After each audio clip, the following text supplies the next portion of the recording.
अब क्या बताते हैं परमात्मा, जैसे कुछ बुजुर्ग लोग हैं, वृद्ध हो गए बेचारे, ये तत्व ज्ञान ना मिलने से, अध्यात्म ज्ञान ना मिलने से अपने को जो ट्रेनिंग मिलती है परिवार से, रिश्तेदारी से, कुटुंब कबीले तक, समाज से, वो केवल यही मिलती है भाई अपना करके खा ले और ले कर दे दे। ये तो एक नेक पुरुष का कर्तव्य बनता है, ये तो फर्ज होना ही चाहिए। लेकिन इसके साथ साथ हमने भविष्य का जो करना था, वो परमात्मा की साधना, धर्म, पुण्य करने थे, वो ज्ञान के बिना वंचित रह गए।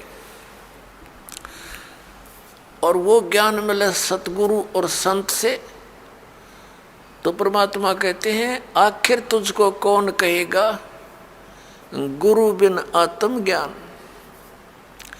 ठीक है, समाज संसार में रहने की विधि तो आपको समाज के लोग बता ही रहे हैं, लेकिन आत्म कल्याण का जो मार्ग है वो संत ही बताया करते हैं।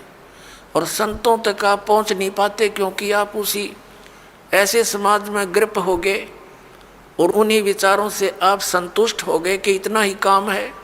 जब सत्संग में आवांगे पता चलेगा कि मनुष्य का और भी एक आवश्यक काम है जो हमने प्रारंभ नहीं किया। दास पहले गांव में जाते थे, सत्संग करता था। एक गांव में दो भाई थे, एक ने उपदेश ले लिया था, एक उनके पिताजी थे, बहुत नेक आत्मा थे, लेकिन इस ज्ञान के अभाव से वो इन सत्संग आदि के नाम से बहुत खिंचते थे। हम वहाँ 3 दिन का पाठ करते थे जैसे यहाँ चलता है, और 3 दिन तक 2-2, 3-3 बार टाइम में सत्संग करते थे। घर वालों को समझाते थे क्योंकि नया भगवान, नया ही ज्ञान, कई दिन तक लगातार समझाने से कुछ बुद्धि में आता है ये। तो हम सत्संग कर रहे थे, उन घर वालों ने अपने सभी भाईचारे को कह दिया था कि हमारे घर में 3 दिन कोई भी हुक्का, बीड़ी, तम्बाकू का प्रयोग करने नहीं आवे, या घर में बीड़ी तम्बाकू लेकर भी नहीं आवे। तो क्या हुआ कि उनका बूढ़ा ऊपर चौबारे में, आंगन में, गर्मियों के दिन थे, ऊपर हुक्का भर कर बैठ गया दूसरे भाई अपने पुत्र के घर पे। हम सत्संग करते रहे। तो जब सत्संग समाप्त होने को हुआ, रात, पहले दिन सत्संग सुना दिन में, फिर रात ने सुना, तो अगले दिन वो रात्रि के समय सत्संग समापन हुआ, बूढ़ा नीचे आ गया। लगभग 70 वर्ष की आयु थी उसकी। अब वो आके हमारे पास बैठ गया जमीन पे, और उसकी पुत्रवधू ये सोच रही थी बूढ़ा पता नहीं क्या बोल लगा महाराज जी को, पता नहीं क्या कह देगा यू, क्योंकि इनने कभी ये काम देखे नहीं, और पता नहीं क्यों आ गया यू तो बहुत चिढ़ा करता है इन बातों से। वो बैठ के और आँखों में पानी भर आया, रोने लग गया। मैंने पूछा क्या बात होगी बाबा, क्या बात है, क्यों रो रहे हो आप? ने बोला जी जो ज्ञान आपने सुनाया, ये बात तो आज तक हमने कदे सुनने को ना मिली। हमने तो लक्ष्मी चंद की रागनी सुनी हैं, और कोई सांग सिनेमे देखे, और मैं तो इतना मेहनती आदमी था। इन पुत्रा के 2-4 किले आवे थे, मैंने इनके 12 किले बना दिए। 12 एकड़ जमीन, 8 एकड़ और मोल ली मेहनत कर करके। और ईब मेरा क्या होगा, मैं तो 70 साल की उम्र होगी मेरी। अब मैं क्या करूँगा, क्या बनेगी मेरे साथ में? मैंने तो इस ज्ञान से सारी रात नींद आनी बंद होगी, और अब मेरा खाना पीना भी छूट गया। अब क्या बनेगा, मेरा क्या होगा? मेरी तो उम्र जाली। और उसकी पुत्रवधू भी वहीं बैठ गई। बूढ़ा आज तो बहुत अच्छा बोला, और वह ध्यान से सुना कि जो क्या हो गया बुढ़े का एकदम। ने बोला जी क्या मेरा भी कुछ हो सकता है? मैंने कहा देखो विश्वास करो, विश्वास करो। अब जैसे कुएं होते थे पहले बहुत गहरे, और उनमें 100-150 फुट नीचा जल होता था। उसको निकालने के लिए एक लंबी नेजू हुआ करती रस्सी, बहुत मोटा, इतना मोटा रस्सा, और 150-200 फुट लंबा। और उसके बाल्टी बांध दी जाती थी और वो बाल्टी से पानी निकालते थे तो 100 फुट दूर तक खींच के ले जाते थे 2-3 जने और फिर बाल्टी से जल निकल आता था। तो मैंने कहा कि जैसे कुएं में बाल्टी जा रही हो और निज्जू हाथ से छूट गई रस्सी और वो तो जा रही है और भाग दौड़ के और उसको पकड़ने की चेष्टा कर ली यार, वो हाथ में आ जा, लास्ट की 6 इंच भी ठहगी, लास्ट की गिरते गिरते अगर 6 इंच भी बची हो और हाथ में पकड़ी जावे तो क्या हो, वह बाल्टी भी बाहर आ जा और पानी भी साथ आवे, जल भी भरा होगा और बाल्टी भी मिल गई, कुछ भी ना गया।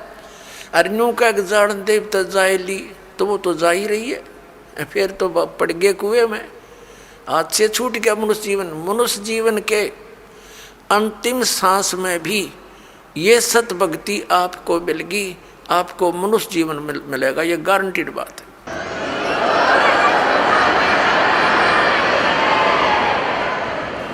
और आप क्या तो अभी 70 वर्ष है, एवरेज 80-90 तो मानते हैं मनुष्य की आयु, और आप तो स्वस्थ दिखाई देते हो, करड़े हो, खूब तगड़े, और नाम लो पर ओका बीड़ी शराब तम्बाकू ये छूना नहीं पड़ेगा। और आन उपासना कुछ नहीं करोगे, ये बाबे गांव गुम में जितने डेरे डारे बन रहे हैं या अन्य जो समाध पूजा तीर्थ व्रत ये नहीं करने होंगे। ने बोला जी मैं तो कुछ नहीं करूं, मेरा पीछा छूटे क्यों करे, और कर करा लिया हमने सारी उम्र डले डोलिए, मुझे दीक्षा दे दो। उसकी पुत्र वधू कहने लगी दादा ओके बहुत पीवे है तू, नाम लेकर हुक्का नहीं पीना। नो बोला तो देखिए तो एक बार, मन तो पता ही ना था इस बात का, आग लग गई सोके गए, फूकना मैंने मेरा गधा बनूंगा, कुत्ता बनूँ, बिरान मट्टी होगी। और संता के वचन है ये झूठे नहीं हुआ कर दे बेटी, तो पुण्यात्माओं देख कर भाग जाएंगे बुढ़ापे में। नाम ले लिया उस भक्त ने और 10-15 वर्ष जिया और सह शरीर आराम तो अपना मृत्यु को प्राप्त हुआ और मोक्ष हो गया। कहते हैं जीना तो थोड़ा ही भला जब सत सुमरण हो और लाख वर्ष का जीवना लेखे धरे नहीं कोई। अपने आत्माओं जैसे बालक भक्ति पर लगता है बहुत अच्छी बात है, लेकिन इस ज्ञान से परिचित बूढ़ा तो सिर धड़कीबाजी ला देगा। नो पता है उसने तो रोज पता है ना मेरा कल टिकट कट जाए तो स्लोप में लिया जीवन कति नो डलान में है, लास्ट दिन के रह जा 60 साल पाछे तो उल्टी गिनती शुरू हो जाए, ध्यान रखनी चाहिए बुढ़ा ने। और डट के करे भक्ति अपना पीछा छुटवावे। और ईबत ही न्यू बड़े रहे, जैसे एक कवि का एक शब्द है, बिना ज्ञान के ऐसे दुखी होते हैं। एर नर धोखे धोखे लुट गया आगी अंत गड़ी रे आगी अंत गड़ी। एर नर धोखे धोखे लुट गया आगी अंत गड़ी रे आगी अंत गड़ी। तो फिर क्या कहता है, पोता ब्यालों या मन में रही और एली करवा जो खड़ी टिकट कटन हो रही है और ये आस्था लाए बैठा है कि हे भगवान एक पोता और ब्याह जा फिर बेशक मर जाऊं, और फिर नो कहे एक छोरे किया एक और मकान बन जा बस फिर क्या कहने बेशक मर जाऊं। बता, इस प्रकार की आस्थाएं अज्ञानता से वृद्ध अवस्था में ये ज़्यादा बढ़ जाती हैं, और जब ज्ञान हो जाएगा तब अपना माला लेके और बैठ जा कुण में, ना ताश खेले ना होके पाड़े ना गप्पे मारे, दिन रात एक करके अपना भक्ति करा के पीछा छुड़वावे। तो इस प्रकार पुण्यात्माओं परमात्मा कहते हैं पाछे गई सो जान दे और ले रहे तीन राख, उल्टी ला चढ़ाइयो करो अपुटी चाक। अगम निगम को खोज ले बुद्धि विवेक विचार, उदय अस्त का राज मिले तो बिन नाम बेगार। क्या कहते हैं परमात्मा के याद दिलाना चाहते हैं कि जरा सा कुछ विवेक से काम ले ए प्राणी, अगम निगम को खोज ले और बुद्धि विवेक विचार, उदय अस्त का राज मिले तो बिन नाम बेगारे। परमात्मा याद दिलाते हैं कि जो परमात्मा की भक्ति नहीं करते वो चाहे पूरी पृथ्वी का राजा है। आपने न्यू दिखा है कि तो बड़े आगे पाछे इसका सलूट मारनी है और बड़ी जय जयकार हो रही है। परमात्मा कहते हैं ये तो 3 व्हीलर वाला है, अपने पल्ले तो पैसे खर्च कर रहा है और खूब चहल पहल दिखाई देती है, अंत में इसकी वाह बिरन माटी होगी, याद रखेगा। अगम निगम को खोज ले बुद्धि विवेक विचार, उदय अस्त का राज मिले तो बिन नाम बेगारे। या भक्ति नहीं है तो यो राजा पूर्व जन्म की कमाई को बर्बाद कर रहा है और आगे की दाढ़ी बनती नहीं क्योंकि यो नाम जाप ठीक नहीं कर रहा है। तो इसलिए परमात्मा कहते हैं बिन उपदेश अचंभ है, ये क्यों जीवत है प्राण, भक्ति बिना का ठोर है, ये नर नाही पाषाण। परमात्मा कबीर परमेश्वर जी कहते हैं कि बिना उपदेश लिए बगैर गुरु धारण किए ये मनुष्य ये जीव किसको आधार मान के जी रहा है। मुझे इस चीज का आश्चर्य हो रहा है। और भक्ति बिना का ठोड़ है, ये नर नाही पाषाण। ये तो पत्थर हैं जब इस मनुष्य जीवन को बर्बाद कर रहे हैं, ना कोई आधार। यदि हम बच्चों को आधार मानते हैं तो हमारी ये मृत्यु हो जाती है, तो बच्चे हमारे कहाँ से हुए। हमारे सामने बच्चों की मृत्यु हो जाती है तो ये आधार निराधार था, हमारा भूल थी हमारी कि हम इसीलिए जी रहे थे। हमारा आधार होना चाहिए मोक्ष, और मोक्ष के लिए पूर्ण संत की आवश्यकता होती है, सतभक्ति की आवश्यकता होती है। तो वो सभी समय संयोग इस कलयुग में आके इकट्ठे होते हैं जो अब आपके लिए रजा कर रखी भगवान ने। संत पूरा हो, पूर्ण परमात्मा की भक्ति हो, शास्त्र अनुकूल हो, अधिकारी हो नाम देने का, तो ऐसे संयोग ऐसे नंबर कदे कदे जुड़ा करें जो आज सारे नंबर मिल गए।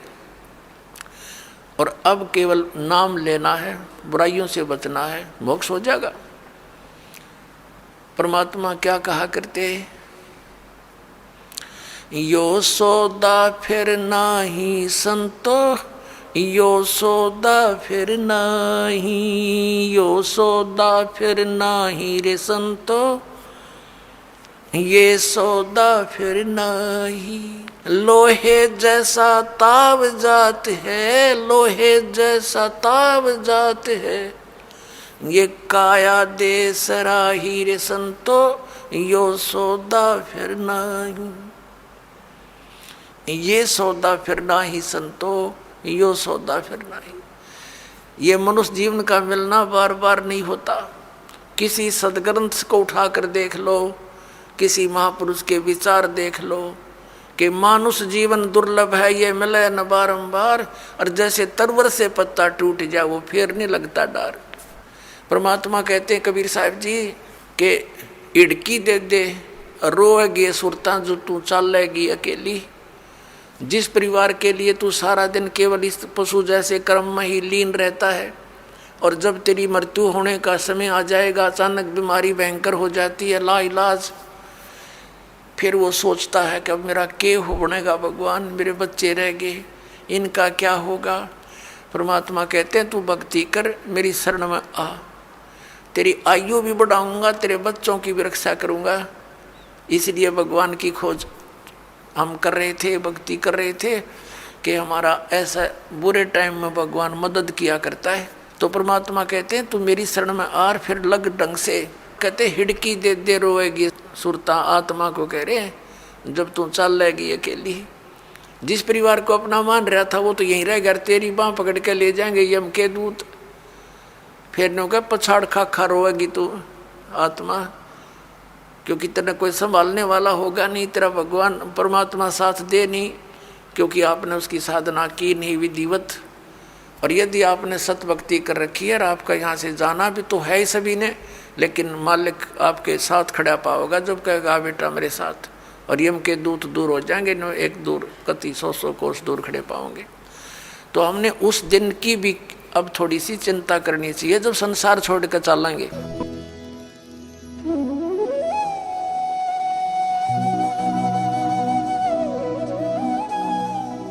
अगर आप ये वीडियो YouTube पर देख रहे हैं तो हमारे चैनल को सब्सक्राइब करें और बेल आइकन को दबाना ना भूलें। अगर आप Facebook पर ये वीडियो देख रहे हैं तो हमारे पेज को लाइक करें।